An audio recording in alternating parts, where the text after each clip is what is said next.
Olá, vocês que acompanham Talk Up. Estou com uma conversa muito gostosa aqui com o Fernando Souza. Fernando Souza, seja muito bem-vindo. Eu que agradeço o convite de poder participar aqui do espaço de vocês. Você está acostumado em Ferrugem, Fernando Souza, tanto faz? Das duas coisas, né? Eu já estou acostumando com Fernando Ferrugem. Fernando Ferrugem, na verdade. Fernando Ferrugem, conta um pouquinho para a gente. Eu sei que você hoje é advogado, mas nem sempre foi advogado. Você começou com um empreendimento para poder pagar uma faculdade. É isso. Eu comecei logo cedo, né? Eu trabalho desde criança, né? Assim, na época podia. Com 13 anos, meu pai tinha uma ótica e ele falou, você vai trabalhar ou na minha ótica ou em algum outro lugar. A cultura da família é essa, é trabalhar. Para ajudar em casa, para ajudar no sustento da casa, embora naquele momento meu pai já não precisava mais do meu salário, como ele teve com os pais dele. Mas ele falou, você vai trabalhar. Se você quiser, tem um espaço aqui na ótica, ele tinha acabado de abrir, né? Ou em outro lugar. Eu optei por ir pela ótica, até pela admiração que eu tinha do que ele fazia. Eu achava muito bonito ver meu pai mexendo com óculos. Ele tinha uma oficina, antes de abrir a ótica, ele tinha uma oficina nos fundos da casa, que fazia óculos para outras óticas. Então, montava, né, a armação para as outras óticas. Então, eu achava aquilo muito legal, achava que uma admiração muito grande. Então, dali, eu fui para a ótica com 13 anos, tenho minha carteira registrada lá com 13 anos, como auxiliar, como aprendiz.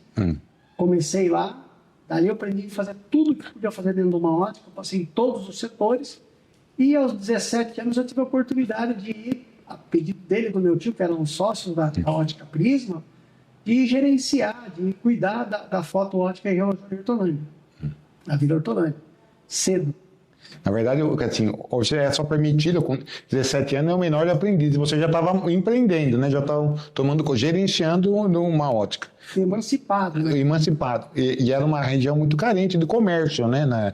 Onde você começou. Então, assim, lá você mudou não só a sua história, como a história de outras pessoas, né? Sim. De outros comerciantes, né? Sim, ali tinham alguns comerciantes muito antigos do bairro, pessoas tradicionais, com bons comércios, com boas ideias, mais acomodado no formato que o bairro oferecia. E aí não tinha um banco, fechava para o almoço, né? Tinha funcionário que era parente, não registrava, depois tinha problema na justiça. Então, tudo isso nós somos com a ajuda, na época das entidades, de comércio que tinha na cidade, onde eu também participava, né? Associações, tudo. Nós somos melhorando o comércio do bairro. A estrutura lá do bairro. E, na verdade, você viu a necessidade era carente isso, a estrutura do bairro não tinha quem falasse por eles. Isso, nós montamos uma associação. Ah, você montou uma associação. Nós montamos uma associação, eu e mais 2 ou 3 comerciantes, porque os outros também não tinham muita paciência para isso. Ah, vocês são novos, vocês fazem isso. Pedimos muito auxílio na época para o vereador do bairro, que era o Horácio Gotardi, o vereador do bairro, a pessoa também que era comerciante antes de ser vereador, era da farmácia. A farmácia que existe até hoje, é Nossa Senhora do Fato. Então nós fomos montando um grupo e as coisas foram acontecendo. O trabalho traz resultado. Às vezes não traz o resultado que a pessoa espera, às vezes a pessoa espera demais, mas não tem trabalho que não tem bom resultado. Trabalhou, o resultado vem. Planta, colhe. Quem não planta, não colhe. Na verdade, você, empreendendo, quando que você largou um pouco o comércio para se especializar? Porque você já tinha um viés assim, de cuidar, de olhar para a cidade, olhar para o bairro. Foi exatamente isso. A atividade comercial me deu também essa atividade coletiva. Eu queria cuidar do bairro para que o meu comércio fosse melhor. E queria cuidar também das crianças do bairro, da escola onde eu estudei, e eu vi histórias tristes de colegas meus, de amigos meus, para que essas histórias não se repetissem.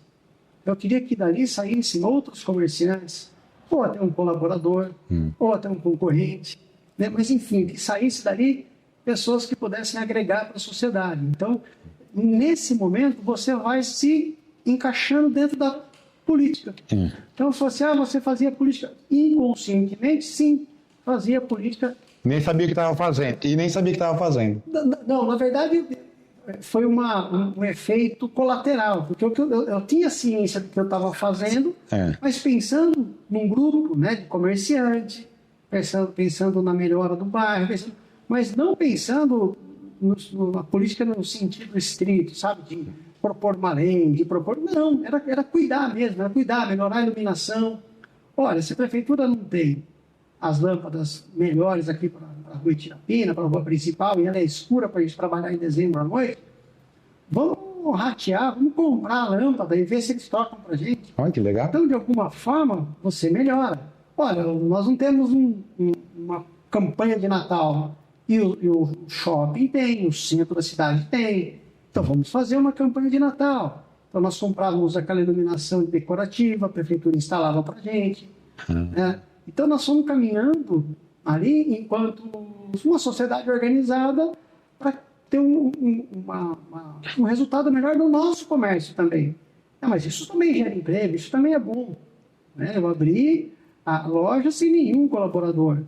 Cheguei a um determinado momento ter 11 dentro do loja. Nem cabia, a gente ia para fora para levar foto, para entregar foto, chegando, moto parada na calçada, comecei a ter problema, né? Porque ficou maior, grande a estrutura para o espaço. E depois a fotografia, né, realmente caiu um pouco, né? Mudou completamente o mercado, caiu o movimento de fotografia, né? Não tem mais a demanda da impressão, não tem mais a demanda da entrega. Aí você vai daí readequando a equipe. Mas tudo isso fruto de trabalho. Na verdade, você desenvolveu, porque assim, acho que na época que você abriu, não tinha muita ótica nos bairros, né? Na verdade, você é um cara que falou, viu, é possível aqui na nossa região, nascemos, crescemos aqui, somos conhecidos, né? A família, meu pai morava lá já há algum tempo, né? Meus avós, por parte da minha mãe, também moravam no bairro há algum tempo. Minha mãe trabalhou no comércio desde jovem lá, uma loja de roupa de um tio. Então, não tinha ótica em bairro. Foi a primeira, se eu não me engano, foi a primeira ótica. Talvez a primeira ou a segunda, porque na Vila Ares, ao mesmo tempo, formavam uma. Mas a Vila Ares já era um bairro mais estruturado. Desenvolvido, né? Bem mais desenvolvido. Bairro centralizado. Né?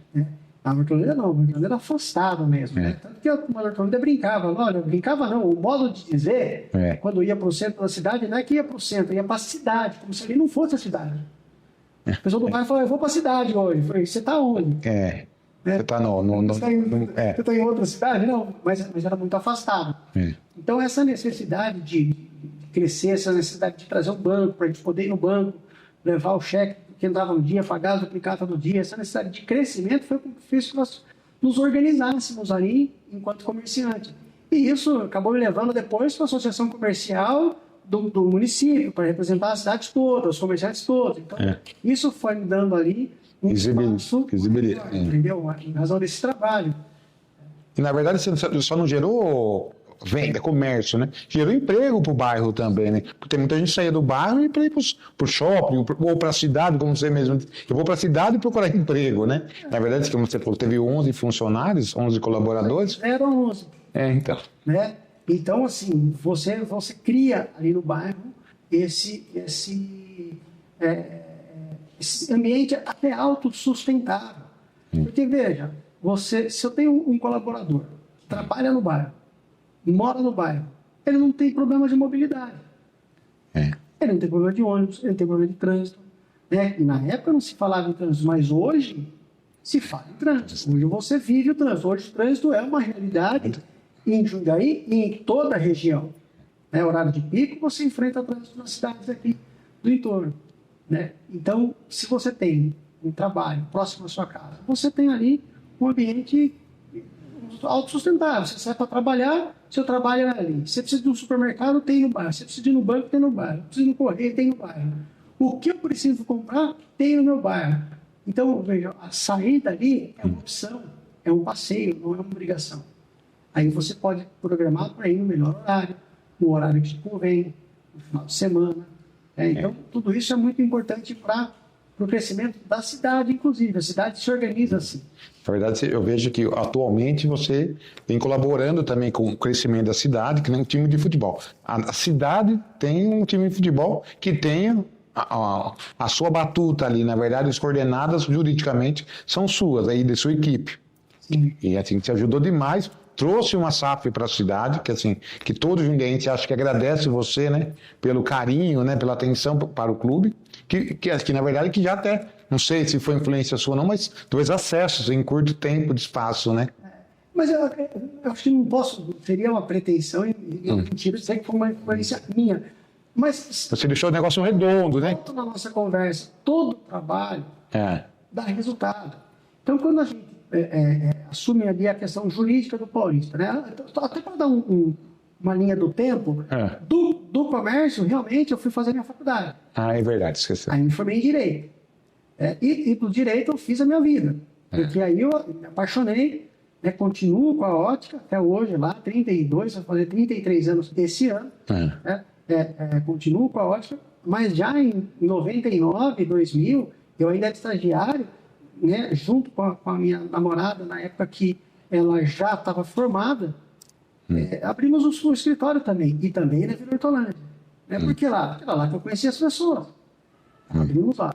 E hoje esse escritório é o que cuida do jurídico do Paulista. Então nós quando olhamos para o Paulista, que é o clube que a gente viu crescer, né? Viu chegar a ser campeão da Copa do Brasil. E a gente, enquanto cidadão de Jundiaí, enquanto criança, cresceu lá dentro vendo futebol. Meu pai me levava lá para ver o futebol. Né? Poxa, e o clube chegar onde chegou. Aí tive a oportunidade de conhecer o Rodrigo, na época o presidente, junto com o Rafael, que era o vice. Eles me contaram um pouco da trajetória deles, do trabalho deles. Então, assim, trabalho bom, trabalho duro, trabalho, sério deles ali. Falei, vamos ajudar. Nós estamos sem advogado nesse momento. O escritório, pela nossa dificuldade financeira, está rescindindo conosco. Falei, não, nós vamos achar caminho para vocês. Nós vamos achar empresários, nós vamos achar patrocínio, e enquanto isso nós vamos assumir o jurídico de vocês, o passivo processual que vocês têm, e não era pouco. Junto com a minha equipe, nós assumimos aquilo. Na verdade, por causa minha equipe se organizou ali, nas áreas que a gente atuou no escritório, assumiu, fomos atrás de uma bolsa de SAF, encontramos algumas empresas no caminho, alguns grupos no caminho, e o que mais se destacou foi esse que acabou avançando, e hoje aí está na iminência de constituir aí a Sociedade Anônima do Futebol, a SAF.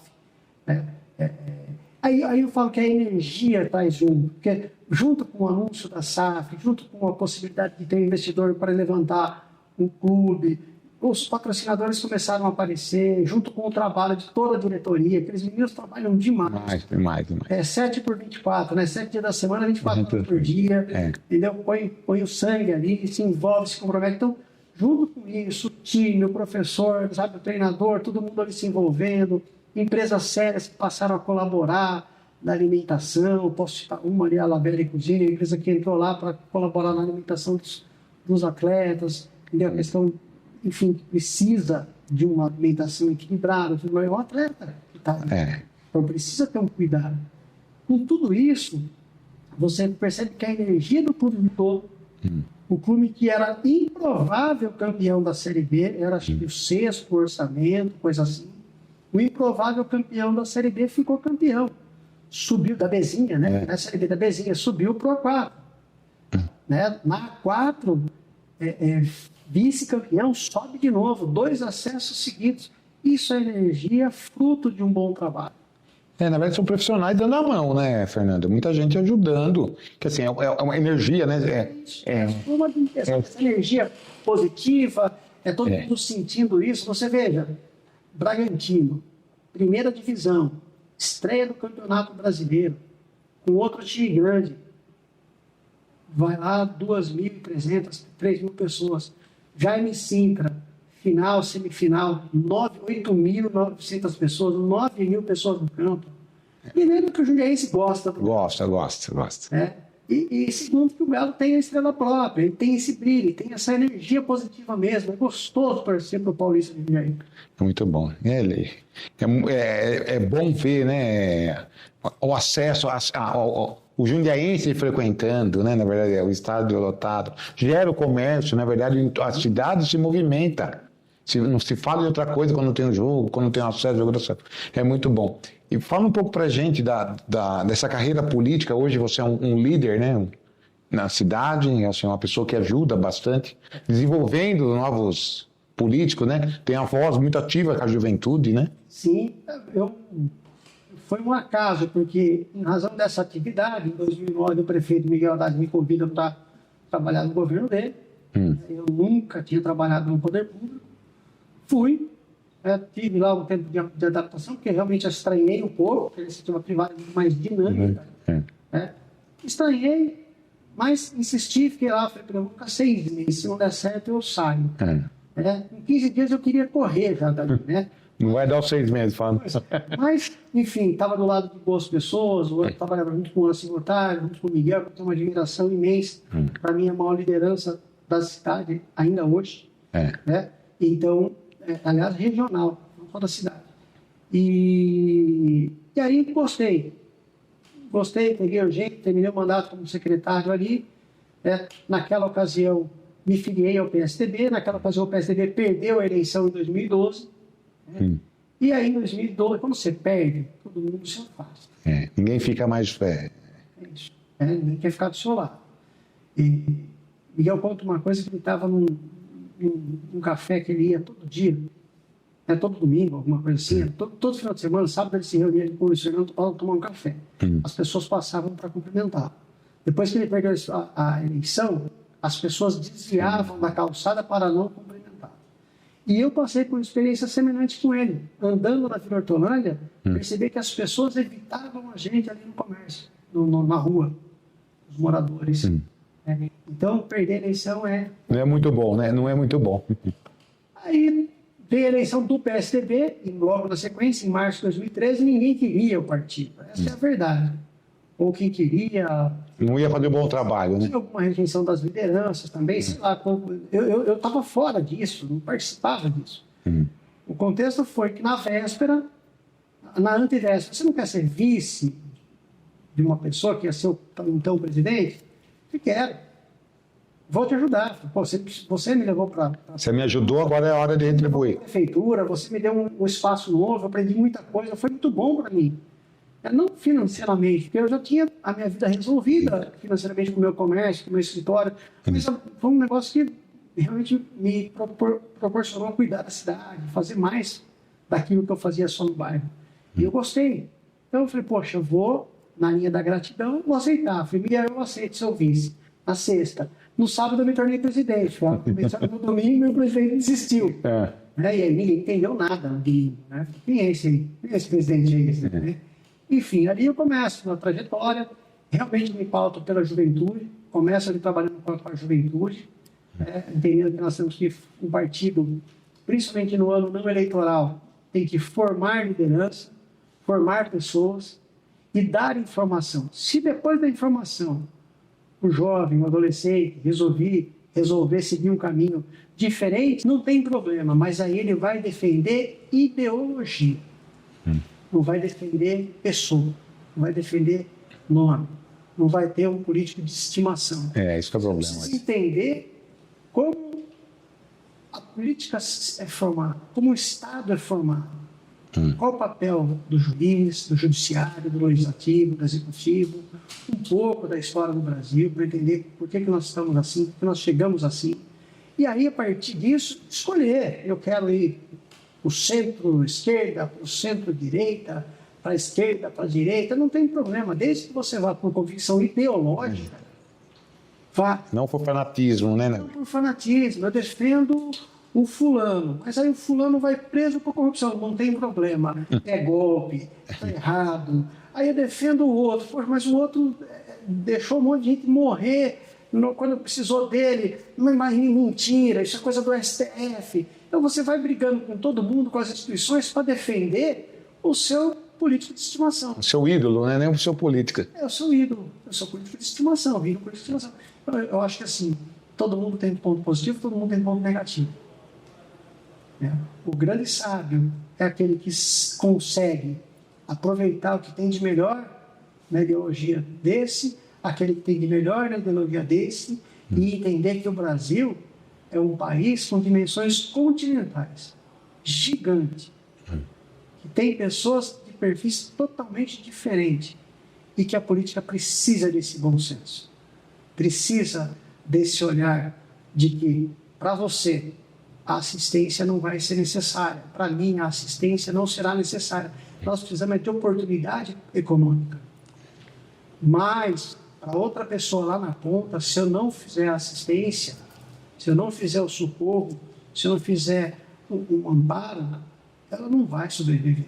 Ela vai passar fome. Ela não vai ter direito à educação. Ela vai morrer antes do tempo. Ela vai morrer com uma doença que era perfeitamente curável, porque ela não teve acesso ao hospital, ela não teve acesso à saúde. Então, esse é o Brasil. É um país de dimensão continental, um continente. E com estados ricos, com estados menos ricos, com estados pobres, onde o presidente da República, a administração central, o governo central, tem que fazer esse olhar para todo mundo.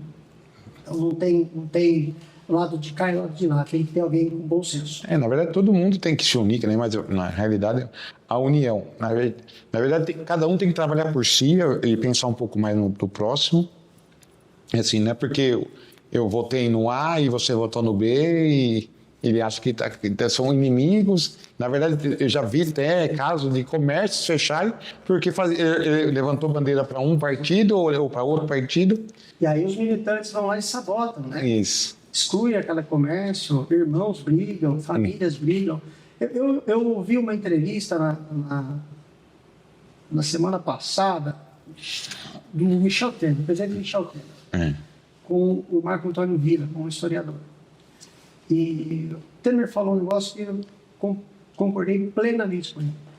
Está faltando civismo político para as pessoas.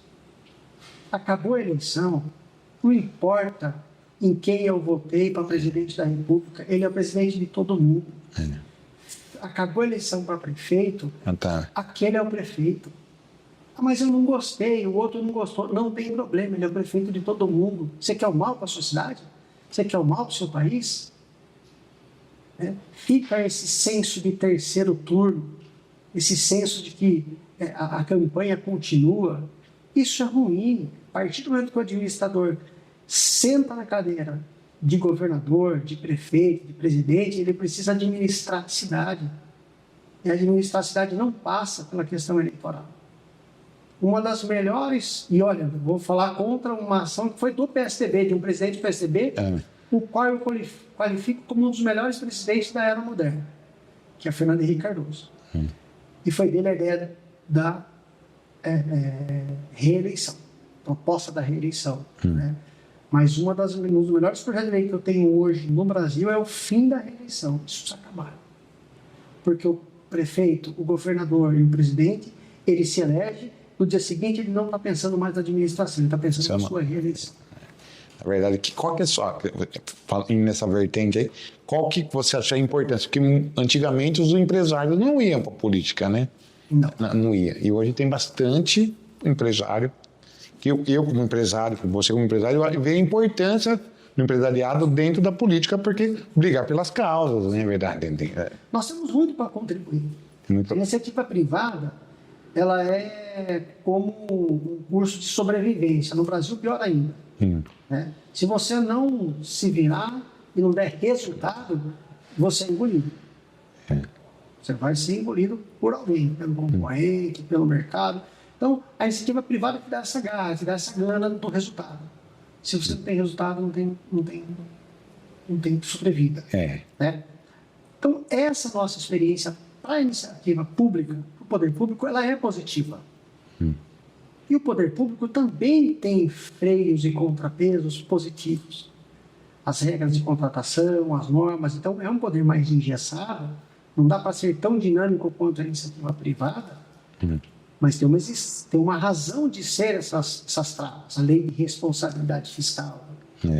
Por exemplo, os processos de licitação, de concorrência, de oferta de melhor preço, de melhor produto. Agora, tem que ser bem aplicado. Se for bem aplicado, dá resultado. Olha o que era Jundiaí, olha o que Jundiaí é hoje.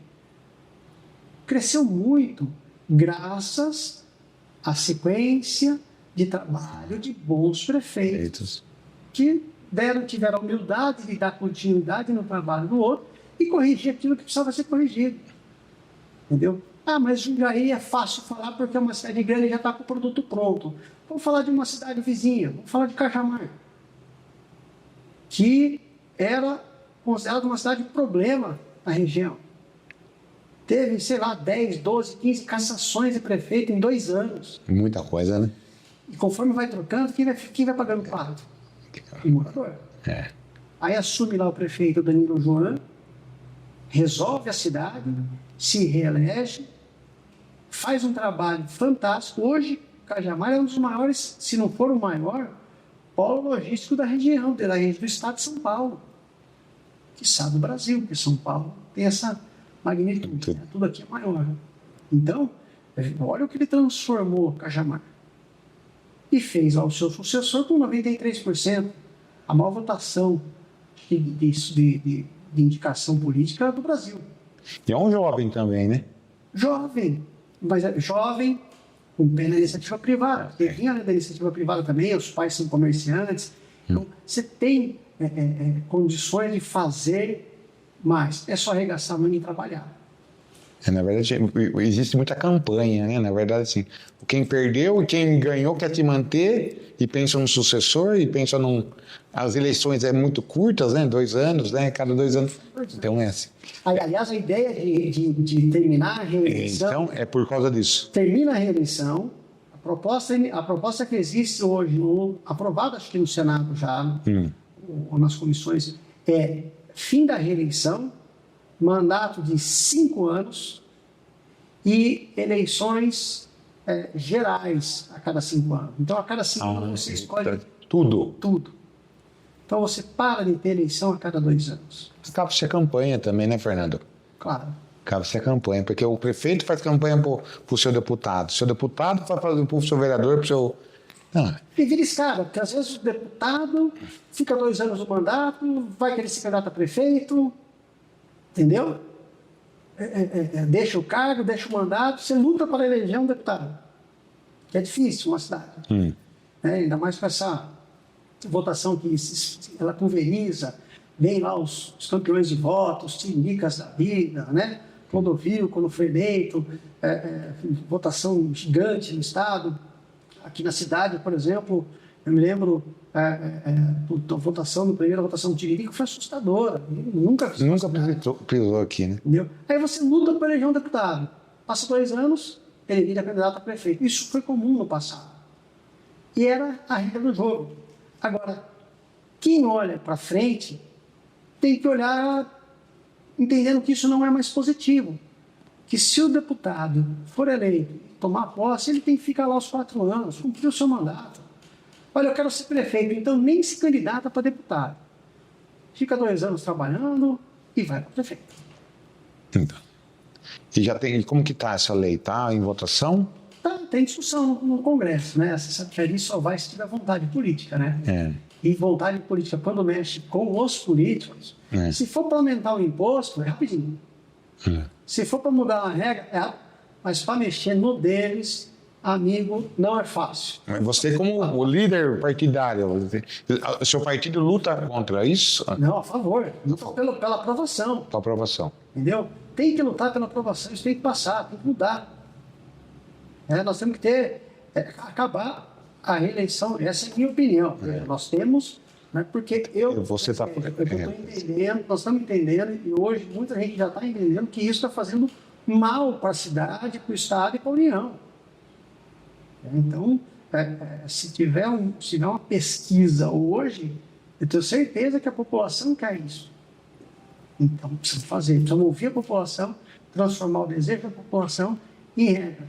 Você anda para a rua ainda ou não? Você ouve seus clientes? Ouço clientes. Os comerciantes? Eu gosto, veja, eu sou uma pessoa que gosto da rua. Eu gosto, eu vou sair para almoçar, eu converso com o garçom, com o dono do restaurante, eu vou cortar o cabelo, eu fui conversando lá com o cara que corta o cabelo. Se nós não soubermos ouvir, nós não temos parâmetro para executar, né? Exatamente. Então eu gosto muito de ouvir. Eu vou lá no frentista, pergunto, e aí, amigo, como é que estão as coisas? Entendeu? Pô, tá difícil, né? Não sei o quê. Então você vai entendendo. Ó, tá faltando. Mas e o postinho aqui do bairro? O postinho, te deu assistência, te deu remédio, te deu. Doutor. não deu. Poxa, por que não? Né? Ele precisa desse serviço, eu preciso ter. Então, ele precisa entender. Então, eu acho que essa é a grande sacada de um administrador, de um gestor público, saber ouvir, tentar entender as necessidades da população e trabalhar para isso. Na verdade, a sua ideia é continuar desse jeito, ouvindo e levando as demandas? Sim, sempre. Isso faz parte da vida da gente. A partir do momento que você se dispõe a ir trabalhar, eu nunca fui candidato a nada. Você não foi candidato? Eu achei que nunca. Nunca fui candidato, nunca disputei nenhuma eleição. Mas sempre atuei junto nos bastidores, sempre atuei na área jurídica, na área política, na área partidária. E a partir do momento que você se dispõe a isso, eu saio para a rua e peço o seu voto. Peço o voto para a pessoa que está no posto de gasolina. Peço o voto para todas as pessoas que eu converso dia a dia. Quando chega a época da eleição, eu vou lá, saco o santinho do candidato que eu estou apoiando e peço o voto. Entendeu? Agora, no mínimo que eu tenho que fazer depois que acaba a eleição é ouvir de novo. Para saber se melhorou. Se puxa a orelha ou não do candidato. Mas é isso. Mas eu acho que todo mundo devia estar fazendo isso. Eu faço também, na verdade. Cidadania. Também é cidadania. Fernanda, muito bom, cara. Essa conversa é muito produtiva. E eu acredito que você vai ter coisa nova para trazer para a gente, porque você, como você mesmo disse, continua caminhando. Cara, eu quero agradecer mais uma vez a disponibilidade do seu tempo aqui, conversar com a gente, mostrar um pouco da sua experiência, contar um pouco a sua história. Cara, só quero agradecer. Eu que agradeço a oportunidade. Eu acho que trabalhar em lugares, né, com você, com proposta igual a sua, de tentar levar a história de empreendedorismo das pessoas para os outros, isso é fundamental. Nós estamos precisando de pessoas com coragem, e precisa coragem para investir no nosso país, para empreender no nosso país. Eu acho que se eu tivesse a cabeça que eu tenho hoje, com 17 anos, eu não sei se eu teria coragem de fazer o que eu fiz. Porque o Brasil é muito difícil, a insegurança jurídica é muito grande, as dificuldades são imensas. Mas, assim, parabéns para você pelo trabalho. Muito obrigado. De levar essa informação, de levar de poder dar um espaço para a gente falar da nossa história, para poder falar do empreendedorismo, o quanto é importante, porque as pessoas hoje não querem mais empreender pela insegurança, pelos riscos. Então, é importante, funciona, dá certo, mudou a minha vida. O meu trabalho mudou a minha vida, então eu sou muito grato ao meu trabalho no comércio, ao meu trabalho na advocacia, onde no fim de tudo, mesmo na política, nós seremos sempre vendedores de solução. É vender a melhor solução para as pessoas que te procuram, para as pessoas que precisam, e é através dessa solução que você faz o seu ganha-pão, você faz o seu sucesso. É fazendo bem feito aquilo que você se dispõe a fazer. Bom, você que segue a gente, siga, compartilhe para trazer pessoas iguais ao Fernando para compartilhar ideias. Muito obrigado.